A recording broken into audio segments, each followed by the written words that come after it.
നമ്മുടെ അസോസിയേഷന്റെ ചരിത്രത്തിലെ ബെസ്റ്റ് ഓണാഘോഷമായിരിക്കും. അതെ. എന്നാ പിന്നെ തർക്കല്ലേ? പിന്നെ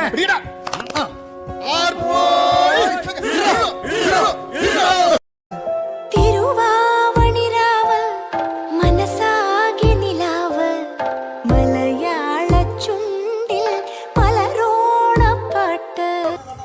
എനിക്ക് എത്തൂലോ. എങ്കിൽ അനുഭവിച്ചു. ഞാൻ പൊട്ടിക്കാൻ പോകുന്നു.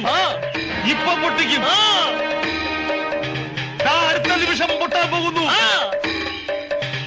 ഇപ്പൊ എനിക്ക് പൊട്ടിക്കാമെങ്കിൽ ഞാൻ പൊട്ടിക്കാവിടോ. തൊടുത്താലും തീരാത്ത ആവനാകിയുടെ അത്ഭുതങ്ങളുമായി ഈ പോരാട്ട ഭൂമിയിൽ ആവേശത്തിന്റെ തിരകൾ ഉയർത്തി